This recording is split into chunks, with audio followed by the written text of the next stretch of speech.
FIR होने के पश्चात इन्वेस्टिगेशन शुरू हो गई और इन्वेस्टिगेशन एक कंक्लूजन तक पहुंचेगी और वो कंक्लूजन कहलाएगा पुलिस रिपोर्ट। यह पुलिस रिपोर्ट मुख्यतः 3 प्रकार के पार्ट्स में डिवाइड हो जाती है। अल्टीमेटली कहते हैं इसे हमेशा फाइनल रिपोर्ट या पुलिस फाइनल रिपोर्ट ही कहते हैं, पुलिस की अंतिम आख्या कहते हैं इसे, बट इसके 3 मतलब होते हैं इस पर्टिकुलर पुलिस रिपोर्ट के। इसको बताने से पहले मैं आपको एक बार रिवाइंड कराना चाहूंगा और इस रिमाइंडर के दौरान आप ये जान पाएंगे किस प्रकार से 154 सीआरपीसी में एफआईआर दर्ज होने का प्रावधान था 1 जुलाई से पहले, और जहां चार्जशीट या पुलिस रिपोर्ट या क्लोजर रिपोर्ट लगती थी 173 सब सेक्शन 2 सीआरपीसी में। अब वो बदलकर 173 यानी 173 बीएनएसएस के तहत एफआईआर दर्ज की जाएगी, इन्वेस्टिगेशन कंप्लीट होगी और 193 सब सेक्शन 3 बीएनएसएस के तहत माननीय न्यायालय के समक्ष यह रिपोर्ट प्रेषित की जाएगी।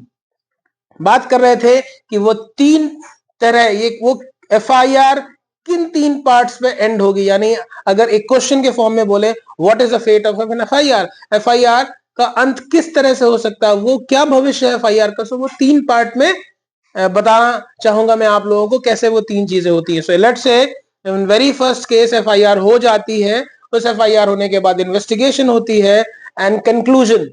सो पहला कंक्लूजन इन्वेस्टिगेटिंग अफसर का आता है कि अपराध हुआ और XYZ, वो नेम्ड भी थे हो सकते हैं एफआईआर, वो नॉन नेम्ड भी हो सकते हैं, उनके विरुद्ध धारा की बढ़ोतरी यानी बढ़ी हुई धाराओं पे मुकदमा में चार्जशीट लग सकती है या कम में।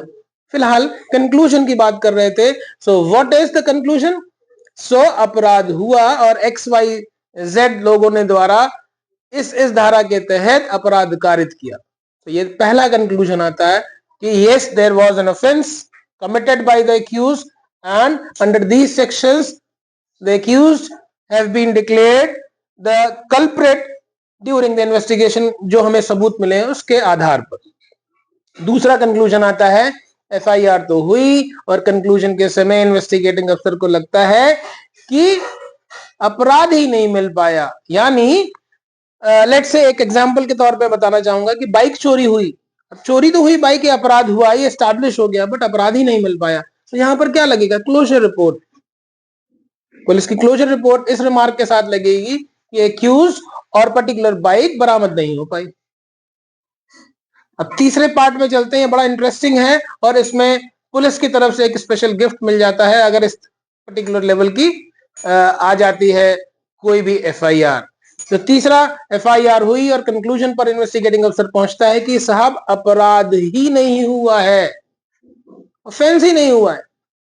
That is a very critical case और पुलिस 182 सीआरपीसी के तहत आपके विरुद्ध एक लेटर माननीय न्यायालय को लिखती है कि इनके विरुद्ध क्यों ना मुकदमा दर्ज कराया जाए। तो 182 के साथ साथ आपको भेज दिया जाता है। सब आप बताइए साहब कि आपने झूठी एफआईआर दर्ज क्यों की?